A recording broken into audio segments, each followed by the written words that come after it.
Hello दोस्तों, welcome to my channel.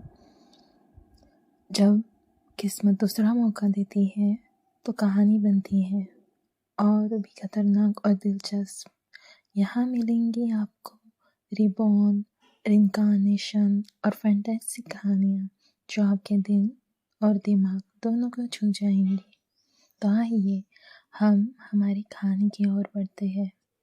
अगर city Lord शहर के मालिक मुझ पर दोष मरते हैं तो यह मेरा काम है। रास्ते से हटो, दूसरे बटलर मुनीम ने अधीरता से कहा। हंफ लुक ऑफ ट्रायम्फ वह नहीं चाहता था कि उसका सारा श्रेय तीसरा बटलर छीन ले। नहीं, मुझे अभी तक इनकी पहचान नहीं पता है, इसलिए हम इन्हें अंदर नहीं जाने दे सकते। तीसरे बटलर और उसके अधीनस्थों ने दरवाजा रोक लिया और जोर से कहा, नो एंट्री साइन। चूंकि आप हमें अंदर नहीं जाने दे रहे तो हम नहीं जाएंगे। चलो चलें। लेन रुकसुए मुड़ी और फ्रीक, अजीब इंसान और बाकी लोगों की ओर देखा। फिर उसने दूसरे बटलर से कहा, दूसरे बटलर, लगता है कि वो परिवार में आपकी हैसियत कुछ खास नहीं है। स्मर्क बोलने के बाद लेन रुकसुए, फ्रीक और दूसरों को लेकर जाने के लिए तैयार हुई। हालांकि 2 कदम चलने के बाद ही उसे चिंतित दूसरे बटलर ने रोक लिया। लेन रुकसुए ने अपनी भौहें थोड़ी सिकुड़ी और थोड़ी असंतुष्टि के साथ दूसरे बटलर की ओर देखा। दूसरे बटलर, इसका क्या मतलब है? वे हमें अंदर नहीं जाने देते और आप हमें जाने नहीं देते। क्या आप चाहते हैं कि हम सिटी लॉर्ड की हवेली के बाहर डेरा डालें? नहीं, नहीं, मैं आपको अंदर आमंत्रित करना चाहता हूं, दूसरे बटलर ने घबराहट में कहा। क्या मजाक है? उसने पूरी रात सड़कों पर सिर्फ इसलिए इंतजार किया ताकि इस शानदार सुंदरी को सिटी लॉर्ड की हवेली में प्रवेश करने के लिए फंसा सके। वह उसे ऐसे कैसे जाने दे सकता था? क्या उसका किया धरा सब बेकार नहीं चला जाता? Rushed face. लेकिन तीसरा बटलर हमें अंदर नहीं जाने दे रहा। रहने दीजिए, हम आपके लिए मुश्किलें खड़ी नहीं करना चाहते। अब हम आपको और परेशान नहीं करेंगे, लेन रुकसुए ने बहुत समझदारी दिखाते हुए कहा। आप नहीं जा सकते। मत भूलिए कि आप यहाँ क्यों हैं। यदि आप चले गए तो आपकी बेगुनाही साबित नहीं होगी, दूसरे बटलर ने याद दिलाया। उसका इशारा था कि अगर तुम गए तो मैं शहर की दीवार गिरने का दोष तुम पर मर दूंगा। Smile with horns. अफसोस, लेकिन तीसरा बटलर तो कुत्ते की तरह दरवाजा रोककर खड़ा है। लेन रुकसुए ने अजीबोगरीब ढंग से कहा, कुत्ता, कोई बात नहीं, उसकी चिंता मत करो। मैं सिटी लॉर्ड की हवेली में दूसरे नंबर पर हूं। उसे मेरी बात माननी होगी, दूसरे बटलर ने आत्मविश्वास से कहा। कूल। ओह, लेन रुकसुए ने राहत के साथ सिर हिलाया, मन ही मन सोचा, तुम काफी मूर्ख हो। इसके तुरंत बाद लेन रुकसुए ने हवेली के दोनों बटलर को आपस में बहस करते सुना। धिक्कार है, जल्दी हटो, मैं उन्हें सिटी लॉर्ड से मिलवाने ले जा रहा हूं, दूसरा बटलर अपने फेफड़ों की पूरी ताकत से चिल्लाया। पाउटिंग, हर कोई हमारी सिटी लॉर्ड की हवेली में प्रवेश नहीं कर सकता। इसके अलावा मुझे संदेह है कि इन्होंने ही हमारा दरवाजा तोड़ा है, इसलिए।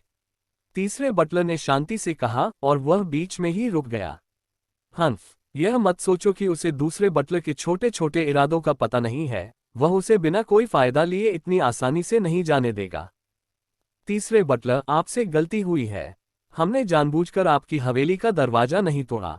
वह तो साफ तौर पर इसलिए टूटा क्योंकि आपके दरवाजे की लंबे समय से उपेक्षा की गई थी और उसकी गुणवत्ता अब अच्छी नहीं रही, इसलिए हल्के से खटखटाने पर ही वह बिखर गया। आप हमें दोष नहीं दे सकते।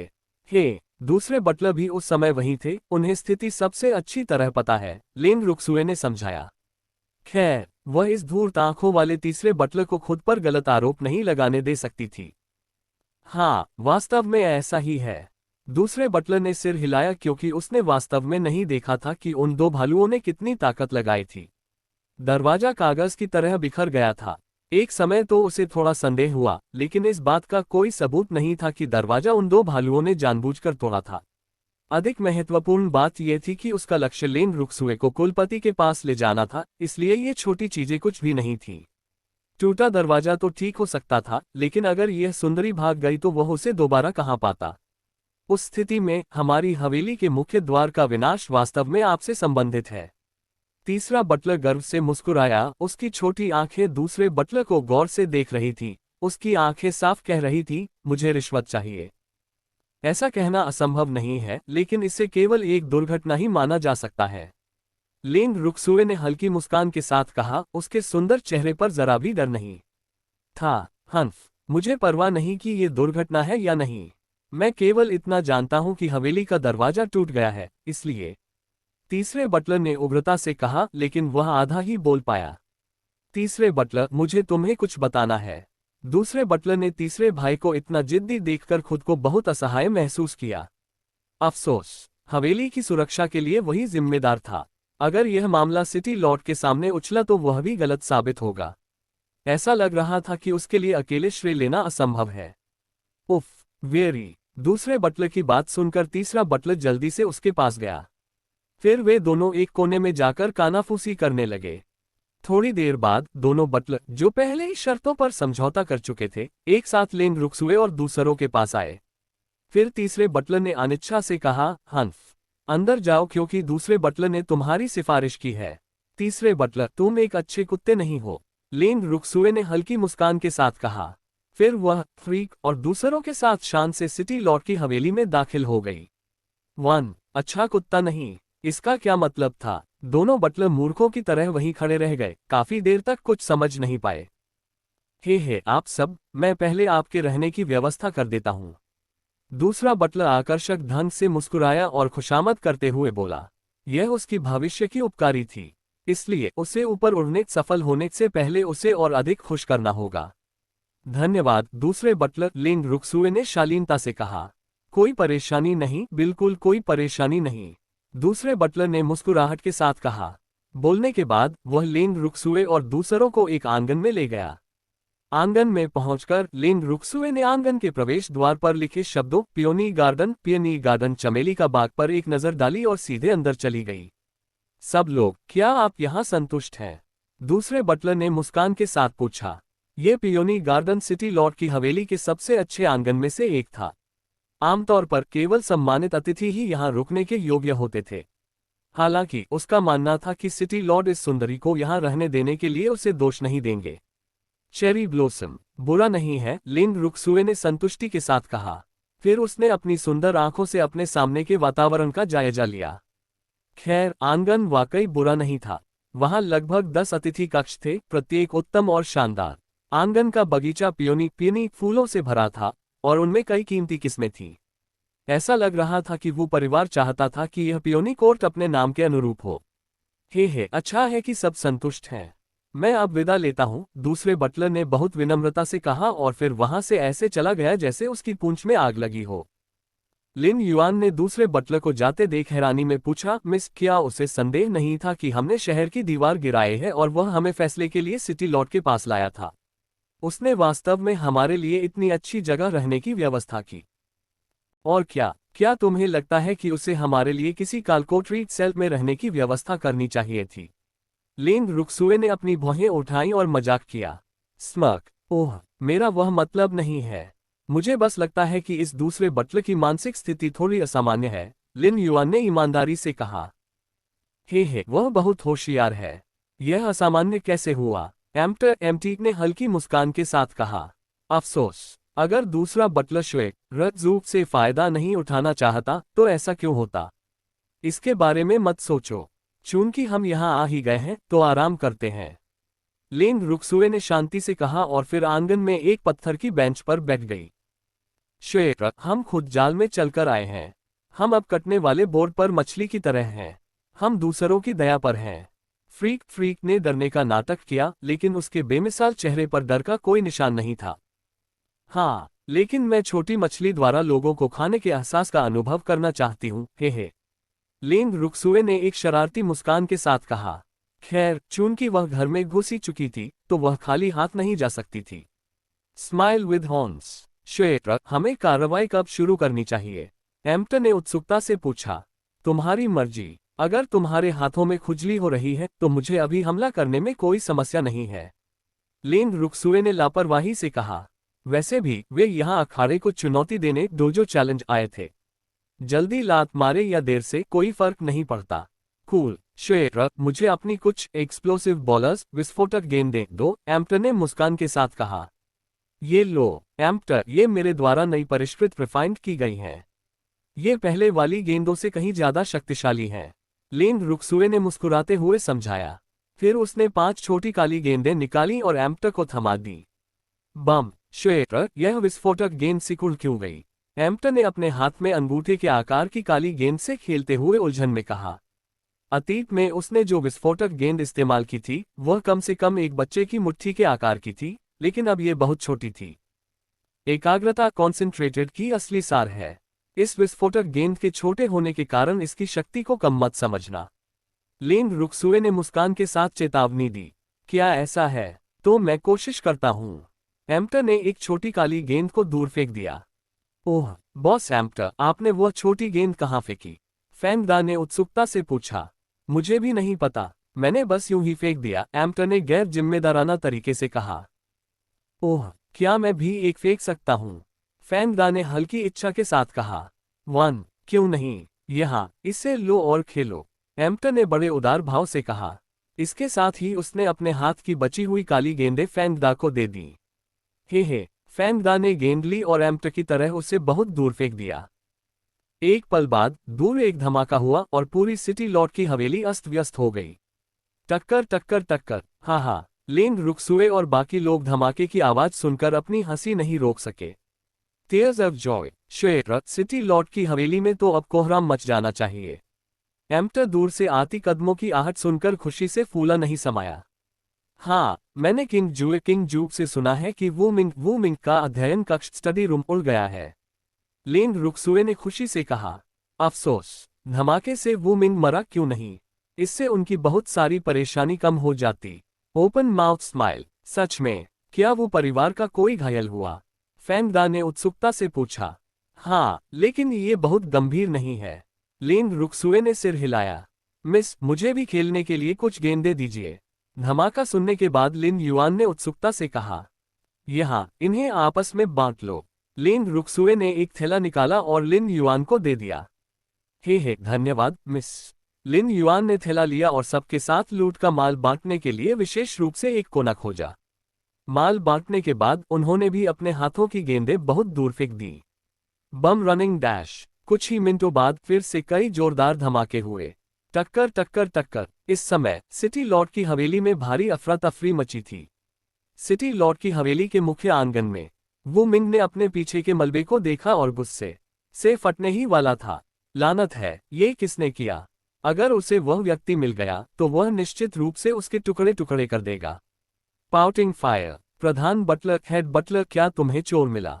वू मिंग आंगन में एक पत्थर की कुर्सी पर बैठा और काले पड़ते चेहरे के साथ पूछा। कुलपति पेट्रियार्क, मैंने पहले ही लोगों को उसे खोजने के लिए भेज दिया है। अभी तक कोई खबर नहीं है, प्रधान बटलर ने अपने घायल हाथ को देखते हुए सावधानी से कहा। रस्ट फेस, वे सब कचरा हैं। कितना समय हो गया, हम एक व्यक्ति को भी नहीं ढूंढ पा रहे हैं, वू मिंग ने गुस्से में कहा। चिल्लाने के बाद वू मिंग ने एक और धमाका सुना। अब वह और भी गुस्से में था। इस बार कहाँ हुआ? वू मिंग ने उग्रता से कहा। वह इतना गुस्से में था कि उसे खून की उल्टी होने वाली थी। उसके बड़े हाथ ने पत्थर की मेज को जोर से थप्पड़ मारा और एक धमाके के साथ पत्थर की मेज चकनाचूर हो गई। मुट्ठी टक्कर, मैं जाकर देखता हूं, प्रधान बटलर ने जल्दी से कहा। फिर वह घबराहट में मुख्य आंगन से भाग निकला। उफ, उसे डर था कि अगर वह नहीं गया तो उसका हश्र भी पत्थर की मेज जैसा ही होगा। टपकता पसीना, प्रधान बटलर के जाने के बाद वू मिंग को लगा कि उसके पास अपने दिल का गुस्सा निकालने के लिए कोई जगह नहीं है। वह खड़ा हो गया और आंगन में टहलता रहा। कुछ समय बाद प्रधान बटलर आखिरकार वापस लौटा। कुलपति, पियोनी गार्डन को छोड़कर वो परिवार के कई आंगनों में विस्फोट हुए हैं। प्रधान बटलर ने डर के मारे ठंडे पसीने में नहाते हुए सावधानी से कहा। फेयरफुल, लानत है, ये किसने किया? इस खबर को सुनकर वू मिंग फिर से दहाड़ा। हमें कोई संदिग्ध नहीं मिला। प्रधान बटलर ने खुद को संभाला। कुलपति, क्या हुआ? अचानक एक थोड़ी बुरी आवाज ने बीच में टोका। बूढ़ा आदमी, प्रथम एल्डर, फर्स्ट एल्डर, आप यहाँ क्यों हैं? वू मिंग गाली देने ही वाला था, लेकिन उस आवाज को सुनकर उसने जबरन खुद को दबा लिया।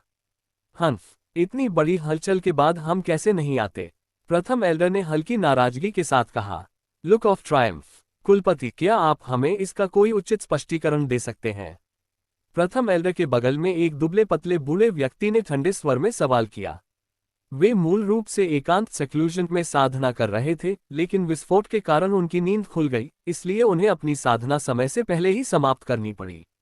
मुझे अभी पक्का नहीं पता, वू मिंग ने सावधानी से कहा, उसकी पीठ से ठंडा पसीना बह रहा था। रस्ट फेस ठंडा पसीना। आप कुलपति होकर यह कैसे कह सकते हैं कि आपको पक्का नहीं पता?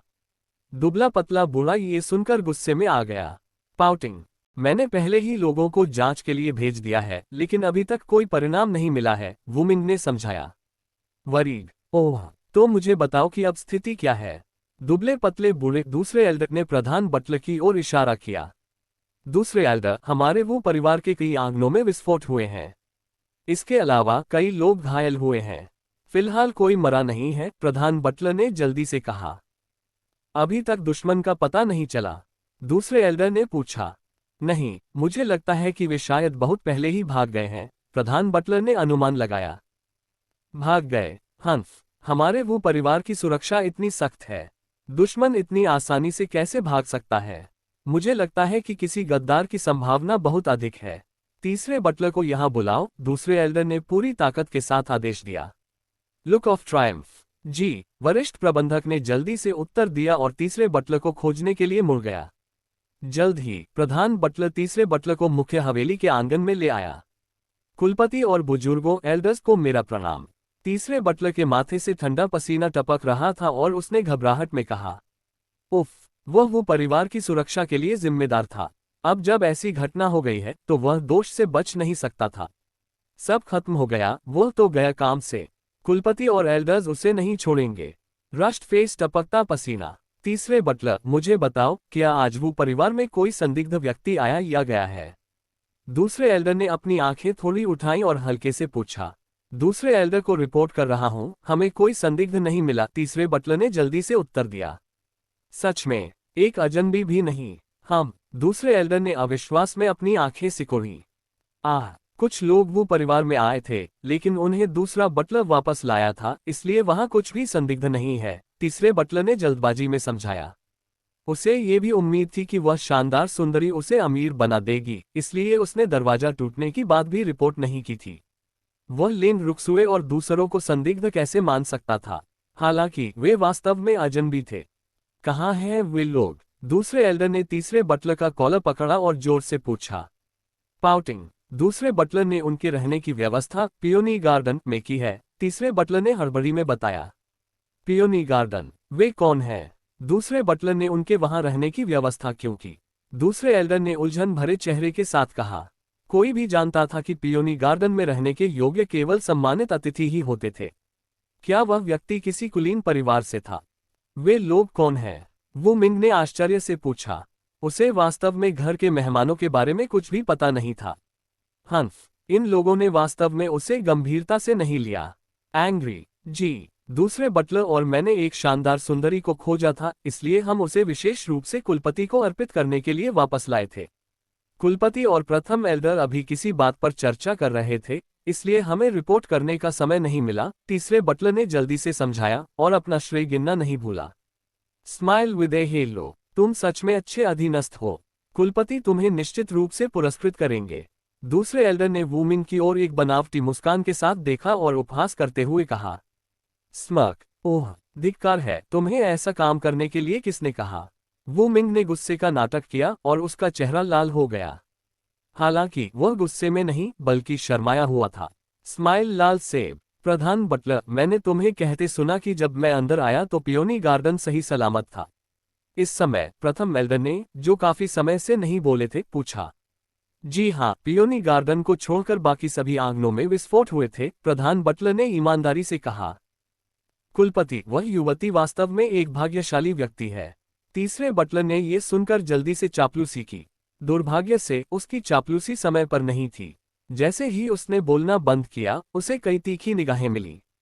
एक्सप्रेशनलेस। तीसरे बटलर, क्या तुम्हारे पास दिमाग है? क्या तुम्हें यह संदिग्ध नहीं लगता कि केवल पियोनी गार्डन ही सुरक्षित क्यों है? दूसरे एल्डर ने गुस्से में पूछा। उसकी उम्मीदों पर खरा न उतरने के कारण वह चिढ़ गया था। अफसोस, उसने हमेशा सोचा था कि तीसरा बटलर होशियार और तेज है, लेकिन आज उसे एहसास हुआ कि तीसरा बटलर भी सुअर के दिमाग वाला है। सुअर का चेहरा। ओह, इसमें संदिग्ध क्या है? वह मिस भाग्यशाली हैं। तीसरे बटलर ने मूर्खता से पूछा। अफसोस। दूसरे एल्डर ने गहरी आह भरी और तीसरे बटलर से उलझना छोड़ दिया।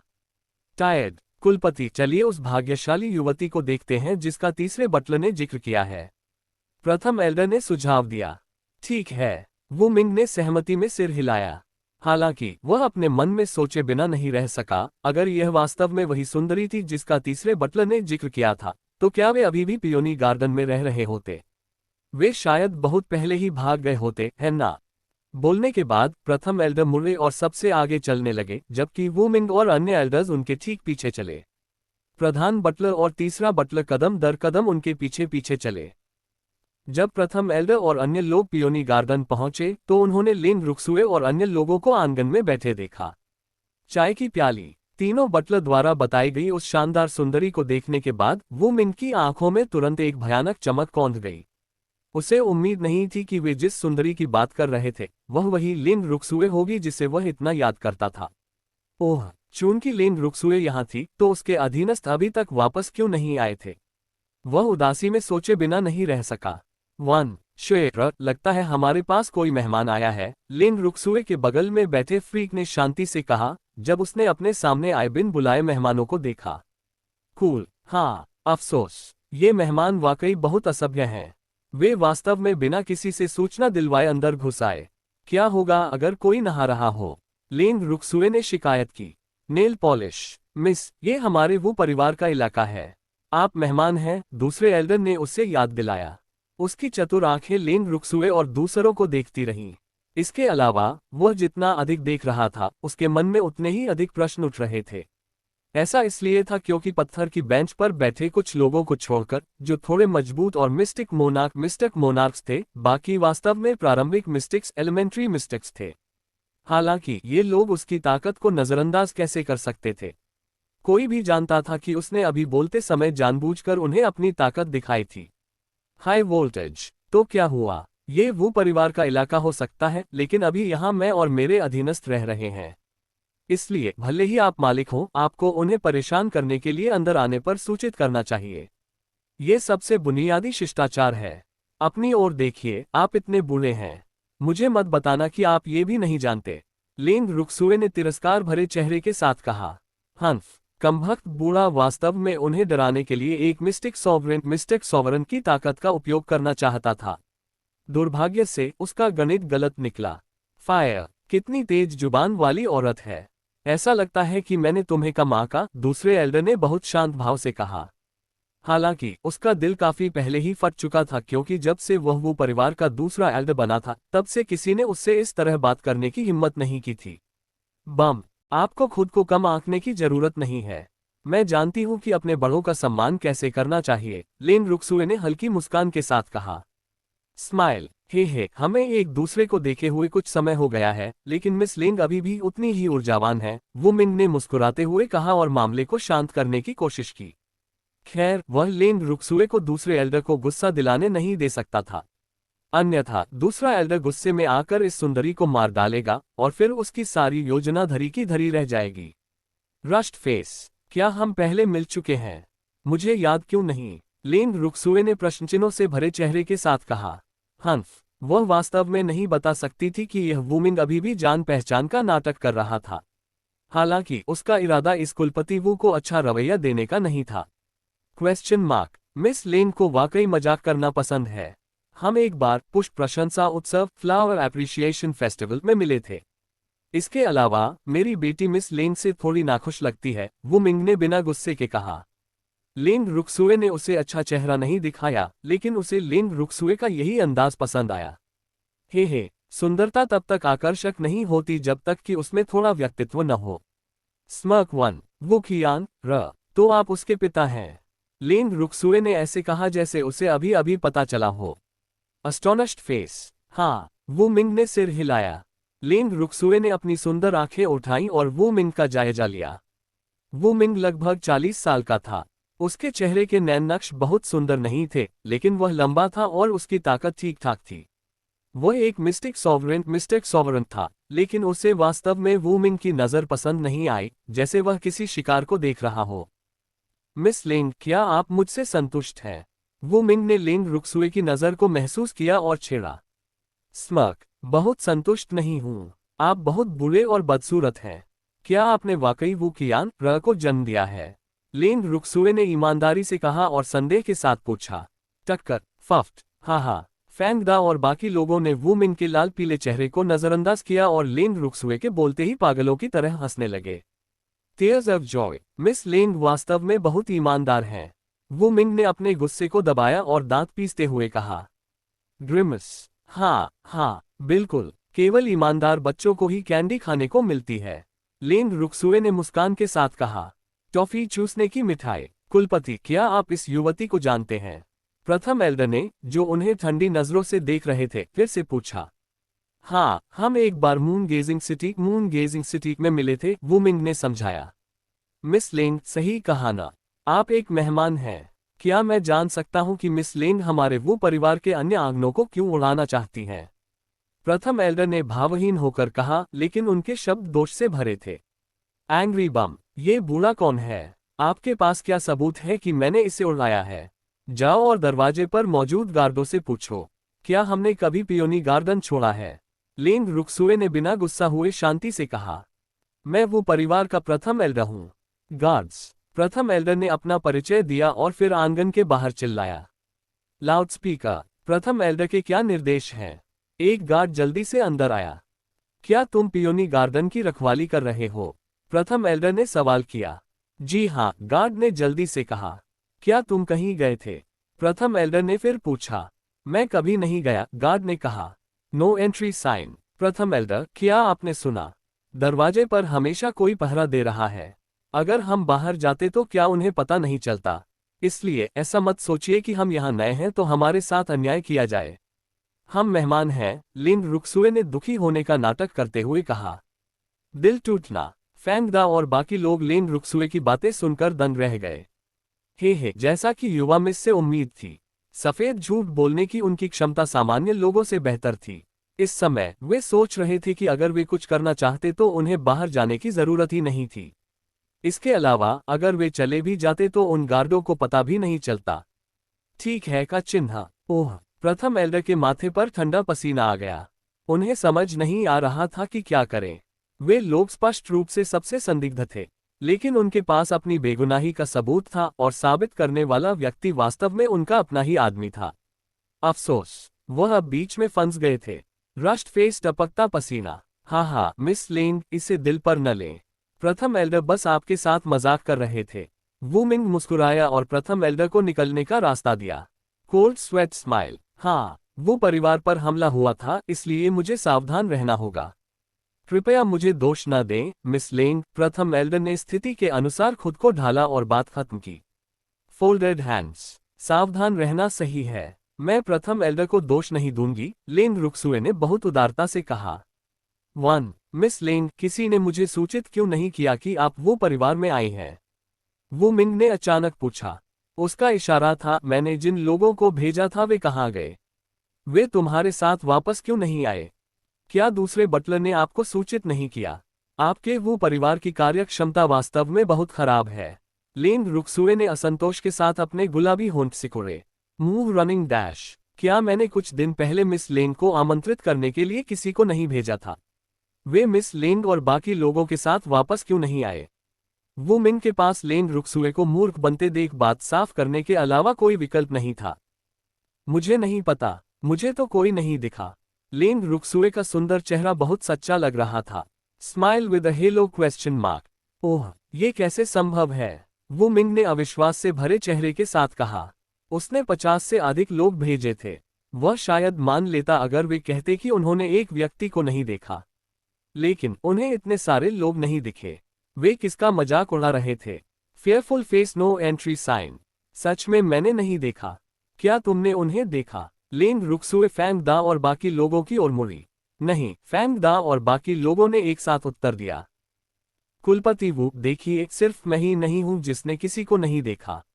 मेरे अधीनस्थों ने भी किसी को नहीं देखा। लेन रुक्सुए ने बेमिसाल मासूमियत के साथ कहा। अन्याय शब्द उसके सुंदर छोटे चेहरे पर साफ लिखा था। कुलपति वू, मैं केवल मिस का अधीनस्थ हूं। मुझे यह नहीं कहना चाहिए, लेकिन फिर भी कहना पड़ रहा है। क्या आपके द्वारा भेजे गए लोग कहीं मजे तो नहीं कर रहे थे?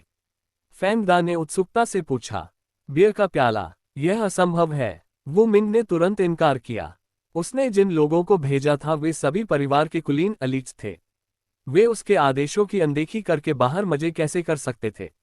क्रॉस मार्क, इंसान को कभी भी ज्यादा सावधान नहीं होना चाहिए, फैंग दा ने तंज कसते हुए कहा, लेकिन वह मन ही मन पहले ही हंस रहा था। स्मर्क, ओह मिस लिंग, चूंकि आपने मेरे भेजे हुए लोगों को नहीं देखा, तो आप मार्शल इमोर्टल सिटी क्यों आई? वो मिंग ने संदेह के साथ पूछा। जाहिर है उसे लिंग रुक्सुए और दूसरों पर पूरी तरह विश्वास नहीं था। हम इस जगह से गुजर रहे थे। हम शहर में प्रवेश करने वाले थे, लेकिन आपकी मार्शल इमोर्टल सिटी की दीवारों की गुणवत्ता बहुत खराब थी। हमारे शहर में प्रवेश करने से पहले ही वह गिर गई। दूसरे बटलर को संदेह हुआ कि हम अपराधी हैं, इसलिए वह हमें सिटी लॉर्ड की हवेली ले आया। अफसोस, आपके पास एक वफादार और अच्छा अधीनस्थ है, लिंग रुक्सुए ने समझाने के बाद ईर्ष्या के साथ वू मिन की ओर देखा। जापानी महल टक्कर, शहर की दीवार गिर गई। वू मिंग और बुजुर्गों ने सदमे में एक दूसरे को देखा। फिर उनके दिलों में गुस्सा उमड़ पड़ा। हंफ, इतनी बड़ी बात किसी ने रिपोर्ट नहीं की। क्या वे गार्ड मर गए थे? अस्टोनिश्ड फेस फायर, कुलपति, हमारे वो परिवार का दरवाजा भी चकनाचूर हो गया है। इस समय स्थिति को थोड़ा बिगड़ता देख तीसरे बटलर ने हड़बड़ी में रिपोर्ट दी। हालांकि डर के मारे उसकी आवाज मच्छर से भी धीमी थी। फेयरफुल, तुमने क्या कहा? प्रथम एल्डर अपनी आंखें फाड़कर दहाड़े। पाउटिंग, उसने कहा कि आपके वो परिवार का दरवाजा बिखर गया है। लेन रुक्सुए ने दया दिखाते हुए डर से कांप रहे तीसरे बटलर की तरफ से जवाब दिया। नेल पॉलिश, ये कैसे संभव है? वू मिंग और बुजुर्गों के चेहरे पर अविश्वास के भाव थे। उनसे बेहतर कोई नहीं जानता था कि उनके वो परिवार का दरवाजा कितना मजबूत था। इसके अलावा शहर की दीवारें एक स्पर्श से नष्ट नहीं होती थीं। Cross mark, no entry sign, असंभव क्या है? मैंने सुना है कि आपके वो परिवार की दीवारें और दरवाजे पुराने हो गए हैं। अफसोस, सालों की उपेक्षा के बाद ऐसी स्थिति हो ही जाती है, लिन रुक्सुए ने लापरवाही से कहा। ये नामुमकिन है। हमारे वो परिवार की दीवारें और दरवाजे तो मिस्टिक सुप्रीमेसी के आने पर भी नष्ट नहीं हो सकते, प्रथम एल्डर चिल्लाए। सुनो बूढ़े, क्या तुम कुछ ज्यादा ही आत्मविश्वासी नहीं हो? तुम्हारे घर की वह कागज जैसी पतली दीवार और दरवाजा तो मेरे धीरे से छूने पर भी टूट जाएगा। मिस्टिक सुप्रीमेसी तो दूर की बात है, फैंग दा ने तिरस्कार भरे चेहरे के साथ मजाक उड़ाया। स्मर्क, थम्स डाउन का चिन्ह, कागज जैसा पतला, अज्ञानी जीव। वह दरवाजा मिस्टिक वुड, रहस्यमयी लकड़ी से बना है, और शहर की दीवारें भी ग्रेनाइट से बनी हैं। ये बहुत मजबूत है। प्रथम एल्डर फैंग दा की बातों से गुस्से में पैर पटकने लगे और अपनी छवि की परवाह किए बिना फेफड़ों की पूरी ताकत से चिल्लाए। लुक ऑफ ट्रायम्फ, क्रोध, मिस्टिक वुड, मैंने कभी इसके बारे में नहीं सुना, फैंग दा ने हल्के से कहा। प्रथम एल्डर, शांत हो जाए। मिस्टिक वुड चाहे कितनी भी मजबूत क्यों न हो, वह आखिर लकड़ी का एक सड़ा हुआ टुकड़ा ही है। इसलिए मैं आपको सुझाव देती हूँ कि इसकी मजबूती की गारंटी के लिए मिलेनियम मेटियोरिक आयरन, 1000 साल पुराना उल्कापिंड लोहा से लोहे का दरवाजा बनवाएं। ग्रेनाइट भी नहीं, आपको ओब्सिडियन, ज्वालामुखी कांच का उपयोग करना चाहिए। कीड़े उसे काट नहीं पाएंगे, लेन रुक्सुए ने दयालुता से सुझाव दिया। हालांकि उसके सुझाव ने वो परिवार को और क्रोधित कर दिया, क्योंकि उसने जिन दो चीजों का जिक्र किया था वे बहुत कीमती सामग्री थी। वे इतनी महंगी थी कि 3 बड़े परिवार भी ऐसा दरवाजा और दीवार बनाने का खर्च नहीं उठा सकते थे। मनी बैक फायर, लेन रुक्सुए की बात सुनकर प्रथम एल्डर इतने गुस्से में थे कि कुछ बोल ही नहीं पाए। केवल उनकी छाती जोर जोर से धड़क रही थी, जिससे पता चल रहा था कि वे कितने क्रोधित थे। ज्वालामुखी, दूसरा बटलर कहाँ गया? थोड़ी देर बाद थोड़ा शांत हुए प्रथम एल्डर आंगन के बाहर दहाड़े।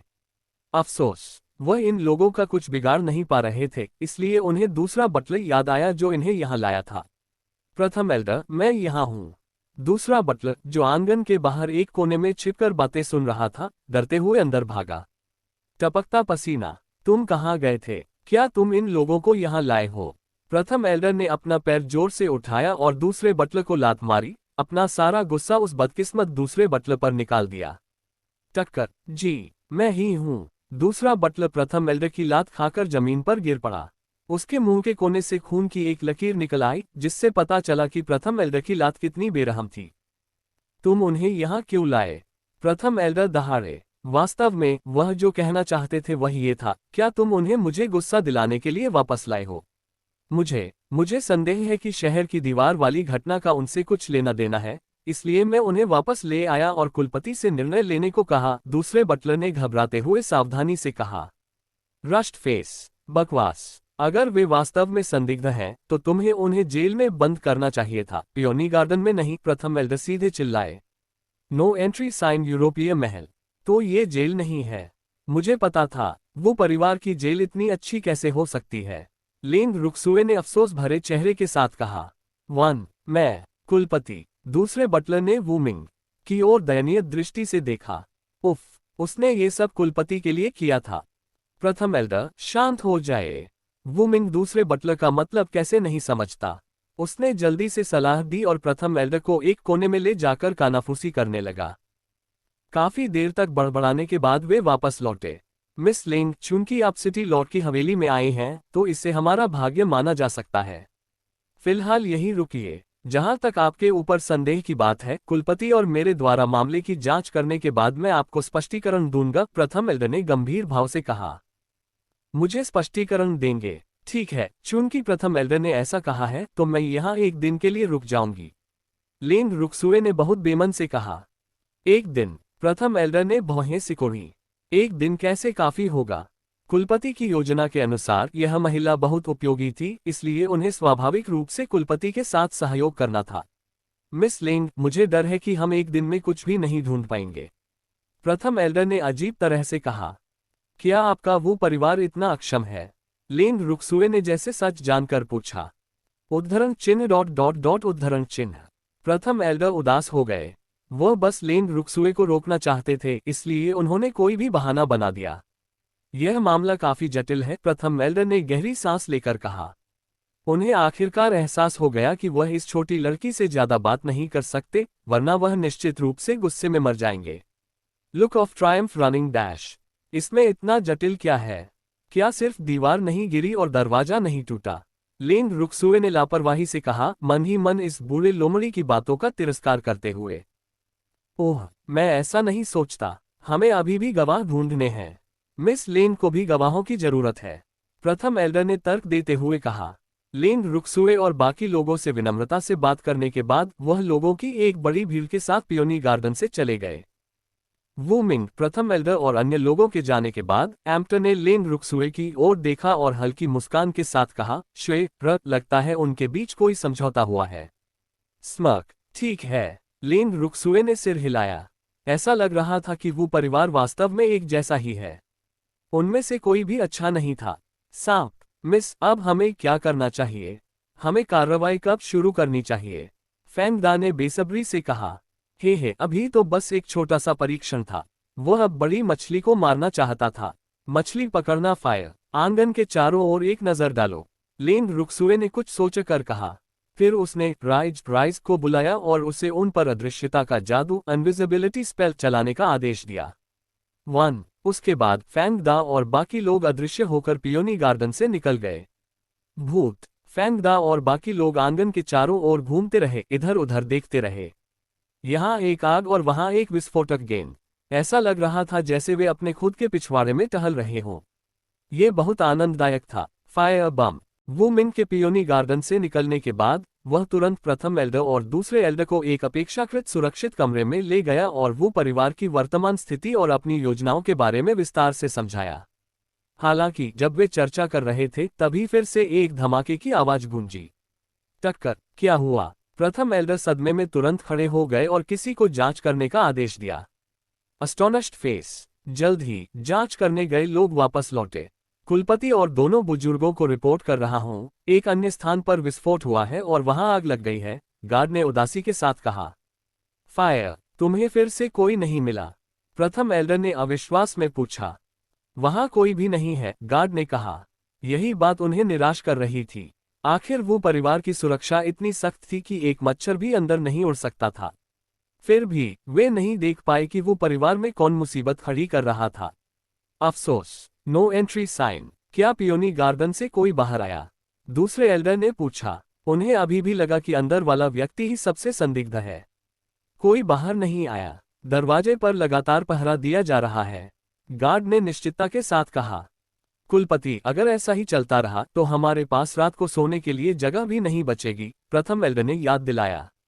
Cross mark. प्रथम एल्डर, जाहिर है मैं ये जानता हूँ, लेकिन हमें कोई दुश्मन मिल ही नहीं रहा है। वो मिंग का चेहरा भी निराशा से भरा था। हंफ। मार्शल इमोर्टल सिटी में सिटी लॉर्ड की हवेली में मुसीबत खड़ी करने की हिम्मत करने वाले वास्तव में बहुत कम लोग थे। Look of Triumph. कुलपति, बुरी खबर है, मिस वू कियान पियोनी गार्डन चली गई हैं। अचानक दूसरा बटलर घबराते हुए रिपोर्ट देने आया। Running dash. तुमने क्या कहा? क्या कियान को पता है कि लिंग रुक्सुए कहाँ रहती है? वू मिंग ने उग्रता से कहा। कियान लिंग रुक्सुए से नफरत करती थी, इसलिए उसने दूसरे बटलर और बाकी लोगों को पहले ही आदेश दिया था कि कियान को इस बारे में पता न चलने दें। Pouting fire. कुलपति, मिस ने सुना कि पियोनी गार्डन नष्ट नहीं हुआ है, इसलिए वह वहां रहना चाहती थी। मैं उन्हें रोक नहीं सका, दूसरे बटलर ने दुखी होकर कहा। उफ, अधीनस्थ होना बहुत कठिन है। टपकता पसीना। क्या तुमने उसे नहीं बताया कि वहां कोई रहता है? वो मिंग ने गुस्से में कहा। वह अपनी बेटी के स्वभाव को अच्छी तरह जानता था कि अगर कियान को पता चला कि वहां कौन रह रहा है तो क्या होगा। मैंने बताया था, पर मिस ने नहीं सुना और यहां तक कि वह उस व्यक्ति को वहां से भगाना चाहती थी। दूसरे बटलर ने ईमानदारी से कहा। वह अपनी मिस की मनमानी से थोड़ा नाराज था। प्रथम एल्डर, दूसरे एल्डर, मुझे जाकर देखना होगा। कियान और मिस लेन के बीच पहले भी अनबन रही है, वो मिंग ने बेबसी से कहा। अफसोस, इस मोड़ पर वह अब कियान पर भरोसा नहीं कर सकता था, उसे लिंग रुक्सुए को मनाना ही होगा। Rushed face. जाओ। दोनों बुजुर्गों ने सिर हिलाया। ठीक है। वो मिंग पियोनी गार्डन की ओर तेजी से बढ़ा। High voltage. पियोनी गार्डन में वो कियान अपनी कमर पर हाथ रखकर खड़ी थी और लेन रुक्सुए और बाकी लोगों पर एक कर्कश औरत श्रू की तरह चिल्ला रही थी। लानत है तुम पर, वो परिवार से बाहर निकलो। वो परिवार तुम्हारा स्वागत नहीं करता। निकल जाऊं? मुझे तो निकलना आता ही नहीं। क्यों न मिस वो मुझे इसका प्रदर्शन करके दिखाएं। लेन रुक्सुए ने अपनी नाक ढकी और धीरे से मुस्कुराए। स्मर्क। तुम? वो कियान ने लिंग रुक्सुए की ओर उंगली उठाकर इशारा किया, वह काफी गुस्से में थी। एक सफेद रोशनी चमकी और लिंग रुक्सुए ने शांति से कहा, मुझे नफरत है जब कोई मेरी तरफ उंगली उठाता है। High voltage 1। आह! वो कियान दर्द से चीख उठी। एक उंगली जमीन पर गिर गई और उसके एक हाथ से खून टपकने लगा। Fearful face. कियान वो मिंग जब पियोनी गार्डन पहुंचा तो उसने वो कियान की चीख सुनी और जल्दी से दौड़कर पास आया। पिताजी, मेरी उंगली, आपको मेरा बदला लेना होगा। बोलने के बाद वो कियान दर्द के मारे बेहोश हो गई। डिजी, मिस को वापस उनके कमरे में ले जाओ। वो मिंग ने पीछे आए दूसरे बटलर की ओर मुड़कर आदेश दिया। जी, दूसरे बटलर ने उत्तर दिया और फिर अनिच्छा से वो कियान को लेकर चला गया। मिस लेन, कियान अभी छोटी और नासमझ है। इतना कठोर होने की कोई जरूरत नहीं थी। वो मिंग ने हल्की नाराजगी के साथ कहा। आखिरकार कियान वह बेटी थी जिसे उसने इतने लंबे समय तक लाड़ प्यार दिया था। वह दूसरों को अपनी बेटी को परेशान करने देने के लिए तैयार नहीं था, भले ही वह अब अपाहिज हो गई थी। एंग्री। कठोर। उसकी मेरे प्रति अशिष्टता की तुलना में उसकी एक उंगली काटना तो बहुत मामूली बात है। अगर कुलपति वो एक पल बाद आते तो मुझे डर है कि वो कियान की जान भी नहीं बचती।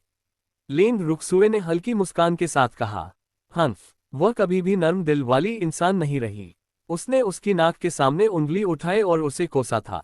अगर वह कोई प्रतिक्रिया नहीं देती तो क्या वह मजाक नहीं बन जाती? फायर, वह बस छोटी और नासमझ है। उसने जानबूझकर मिस लेन का अपमान नहीं किया। वो मिंग ने खुद को संभाला। कुलपति, वो अगर हर कोई उम्र का बहाना बनाए और उसे जिम्मेदारी न उठानी पड़े तो क्या दुनिया में अराजकता नहीं मच जाएगी? इसके अलावा मुझे नहीं लगता कि मैं आपकी बेटी से बड़ी हूं। लेन रुक्सुए ने याद दिलाया। कूल। ओह! लेन रुक्सुए की बात सुनकर वो मिंग का सिर चकराने लगा क्योंकि उसे अब एहसास हुआ कि लेन रुक्सुए से निपटना वास्तव में बहुत मुश्किल है। डिजी। कुलपति, वो अगर आप अपनी बेटी का ख्याल नहीं रख सकते तो मुझे निर्दयी होने के लिए दोष न दें, लेन रुक्सुए ने उकसाते हुए कहा।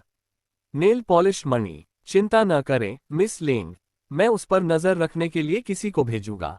वो मिंग ने अपने गुस्से को दबाया और बोलने के बाद गुस्से में पियोनी गार्डन से चला गया। पाउटिंग। श्वेत, क्या हम वो कियान को ऐसे ही जाने दे रहे हैं? वो मिंग के जाने के बाद एम्प्टर ने उत्सुकता से पूछा। ये कैसे संभव है? लेन रुक्सुए ने अपनी आंखें घुमाई। एम्प्ट जानता था कि वे वो परिवार में क्यों आए थे। वे वो परिवार को कैसे छोड़ सकते थे। Cross mark. लेकिन वो कियान र को अब डर जाना चाहिए।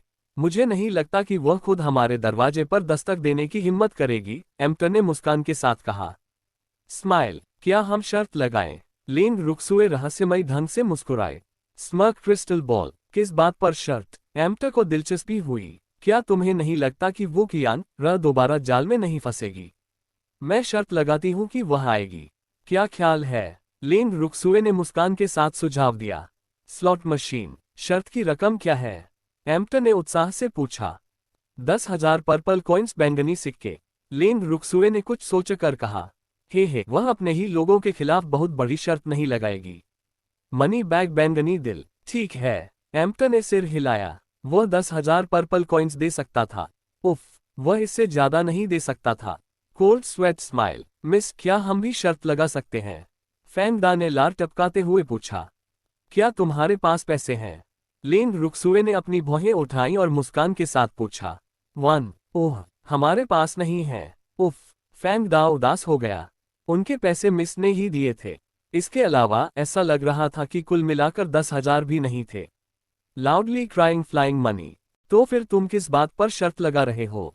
जल्दी से खाना बनाओ। रात के खाने के बाद हम आराम करेंगे ताकि मछली चारे में फंस सके, लेन रुक्सुए ने थोड़ी आत्ममुग्ध मुस्कान के साथ कहा। स्मर्क। ओह मिस, अभी तो सिर्फ दोपहर हुई है। फैंगडा ने अवाक होकर याद दिलाया। वे कल लगभग पूरा दिन तंबू टेंट में रहे थे, तो क्या उन्हें आज भी सोने के लिए जल्दी अपने कमरों में लौट जाना चाहिए? दोपहर है तो क्या हुआ? क्या मैं दोपहर की नींद और रात की नींद एक साथ नहीं ले सकती? लेन रुक्सुए ने दुखी होकर पूछा। ठीक है, ठीक है, फैंगडा ने जल्दी से कहा। उफ, मिस को सोने से रोकने की हिम्मत कौन करेगा? Cold sweat smile. तो जल्दी जाओ और खाना बनाओ। मुझे थोड़ी भूख लगी है, लेन रुक्सुए ने आदेश दिया। जी, फैंगडा ने उत्तर दिया। फिर वह लिन युआन और दूसरों को खाना तैयार करने के लिए ले गया। दोपहर के भोजन के बाद लेन रुक्सुए और बाकी लोग आराम करने के लिए अपने अपने कमरों में चले गए। चाय की प्याली। देर रात का समय था, जब चांद अंधेरा था और हवा तेज थी, जांच पड़ताल के लिए बिल्कुल उपयुक्त। अमावस्या। एक काली परछाई चुपचाप उस पियोनी गार्डन चमेली के बाग में घुस गई जहां लेन रुक्सुए और अन्य लोग ठहरे हुए थे। पिच अंधेरे मुख्य कमरे में घुसने और बिस्तर के पास आने के बाद काली परछाई ने अपनी अंगूठी स्टोरेज रिंग से एक अत्यंत तेज, ठंडी और डरावनी तलवार निकाली। उसने अपनी मिस्टिक ऊर्जा को इकट्ठा किया और सीधे बिस्तर पर मौजूद व्यक्ति पर वार किया, और नफरत के साथ कई बार वार किए। टक्कर। कमरे में रोशनी होते ही काले कपड़ों वाला व्यक्ति हैरानी में रुक गया। जब वह पीछे मुड़ा तो उसने देखा कि हर कोई उसके पीछे खड़ा था। उसने अविश्वास के साथ बिस्तर की ओर देखा। Bulb astonished face. मिस वू, आप यकीनन बहुत थक गई होंगी, लेन रुक्सुए ने चिंता के साथ कहा। स्मर्क। नहीं, यह असंभव है। क्या तुम बिस्तर पर नहीं सो रही थी? वो कियान र ने अपनी आंखें फाड़कर सवाल किया। उसने अपने भरोसेमंद सहायक को पूरी जांच के लिए भेजा था, लेकिन लेन रुक्सुए अब उसके पीछे खड़ी थी। वह इसे कैसे स्वीकार कर सकती थी? Fearful face cross mark. बिस्तर पर तो बस एक तकिया सो रहा था, लेन रुक्सुए ने याद दिलाया। स्लीपिंग। क्या? वो कियान र को यकीन नहीं हुआ। उसने जल्दी से कंबल उठाया और देखा कि वास्तव में एक तकिया उसके द्वारा छेदा गया था। क्लाउड, अब तुम्हें मुझ पर विश्वास है? लेन रुक्सुए ने धीमी आह भरी और सहानुभूति के साथ कहा। तुम्हें कैसे पता चला कि मैं आऊंगी? वो कियान र चाहे कितनी भी मूर्ख क्यों न हो, वह जानती थी कि उसे बहुत पहले ही पकड़ लिया गया था। हालांकि वह वास्तव में हार मानने को तैयार नहीं थी। उसके पिता ने उसका बदला लेने से इनकार कर दिया था और कहा था कि लेन रुक्सुए उपयोगी है, लेकिन उसे इस पर बिल्कुल भी यकीन नहीं था। हंफ, यह मत सोचो कि वह नहीं जानती कि उसके पिता को स्पष्ट रूप से उसकी सुंदरता पसंद आ गई है और वे उसे अपने लिए रखना चाहते हैं। उन्होंने उससे झूठ भी बोला। Pouting fire. पियोनी गार्डन में घुसने से पहले ही हमें तुम्हारी गंध आ गई थी, फैंगडा ने एक शरारती मुस्कान के साथ याद दिलाया। अफसोस, अगर तुम कुछ बुरा करना चाहती हो तो कम से कम अपनी गंध तो छिपानी चाहिए। नाक स्मर्क। कैसी गंध? मुझमें से कोई गंध नहीं आती। फैंगडा की बात सुनकर वो कियान र तुरंत भड़क गई। ज्वालामुखी। बेशक ये बदबू है, ये सैकड़ों मील तक महकती है। जाहिर है, आमतौर पर आप इसे खुद सूंघ नहीं सकती, फैंगडा ने समझाया। टॉयलेट। नहीं, मैं नहीं बदबू मारती। लानत है, मैं नहीं बदबू मारती। वो कियान तार्किक रूप से दहाड़ी। उसने पागलों की तरह अपने हाथ में तलवार उठाए और लेन रुक्सुए पर बेरहमी से वार किया। वह इस औरत को मारना चाहती थी। फायर स्विश, एक सफेद रोशनी वू कियान के शरीर के आर पार हो गई। एक धमाके के साथ वू कियान जमीन पर गिर पड़ी। हाई वोल्टेज टक्कर डेजी। लेन रुक्सुए ने दीवार में धंसी खंजर की ओर देखा, फिर सबकी ओर देखते हुए धीरे से कहा, मैं तो बस अपना बचाव कर रही थी। Smile with a hello. हाँ, आत्मरक्षा। सबने जल्दी से उसकी हाँ में हाँ मिलाई। हरे, हालांकि फ्रीक ने असंतोष के साथ अपना मुंह बनाया और थोड़ी शिकायत के साथ लेन रुक्सुए की ओर देखा। श्वेत, तुम्हें अपना बचाव करने की जरूरत नहीं है। मैं तुम्हारी रक्षा करूंगा। वह मूल रूप से हमला करना चाहता था, लेकिन श्वेत ने उसे मौका ही नहीं दिया। उफ, ओह, मेरी गलती थी। वह बस मेरी सहज वृत्ति इंस्टिंक्ट थी, लेन रुक्सुए ने मासूमियत से कहा। मिस, आपका खंजर। इस समय तक लिन युआन ने दीवार से चाकू निकाल लिया था और लेन रुक्सुए को वापस कर दिया था। ठीक है का चिन्ह। धन्यवाद। लेन रुक्सुए ने अपनी उंगलियों से पानी की मिस्टिक ऊर्जा की एक धारा छोड़ी, खंजर को धोया और फिर उसे अपनी स्टोरेज रिंग में रख लिया। ठंडा पसीना 1। मिस, हम वो कियान का क्या करें? फैंग दा ने पूछा। वो कियान मर चुकी होगी। हालांकि उसे नहीं पता था कि मिस लाश को नष्ट करना चाहती हैं या उसे वुमिन को सौंपना चाहती हैं। खोपड़ी, बेशक वुमिन को। आंगन के प्रवेश द्वार पर मौजूद गार्डों से वुमिन को बुलाने के लिए कहो। उनसे कहो कि हत्यारे आए थे, लेकिन वे मारे गए हैं, लेन रुक्सुए ने शरारती मुस्कान के साथ कहा।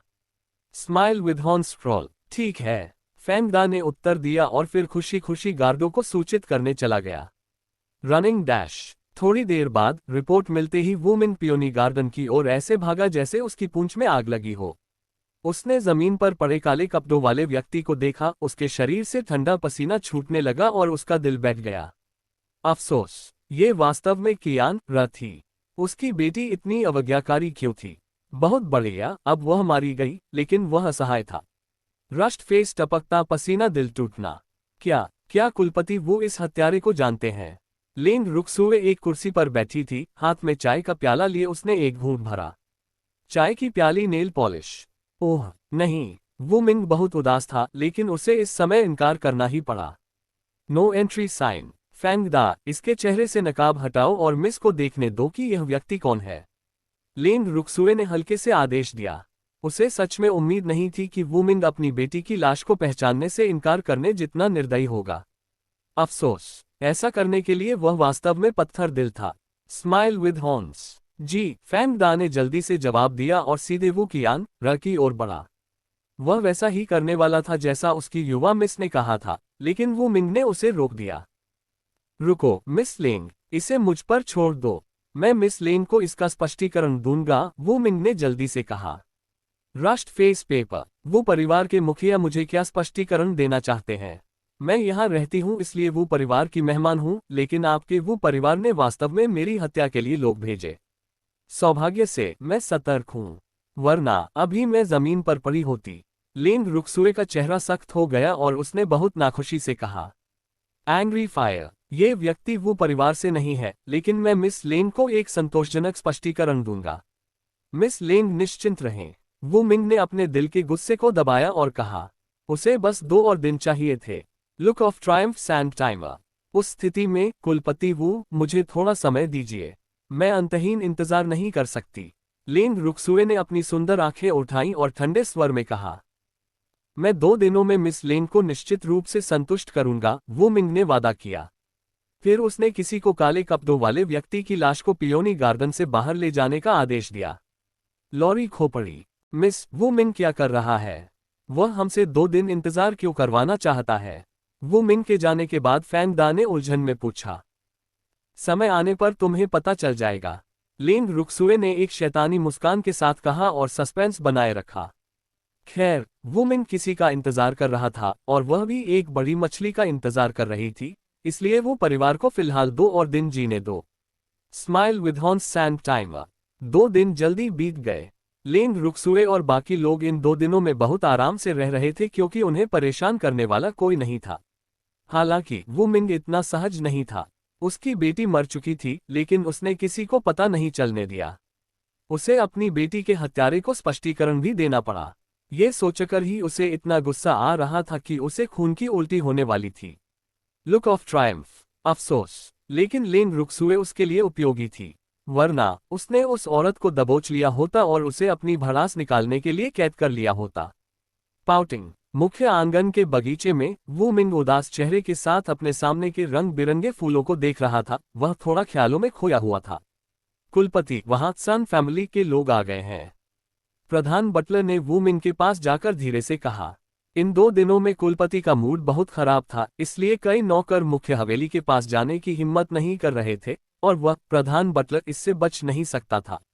रश्ड फेस, उन्हें अंदर बुलाओ। वू मिंग ने ऊपर देखा और जल्दी से कहा। आखिरकार वहां के लोग आ ही गए थे।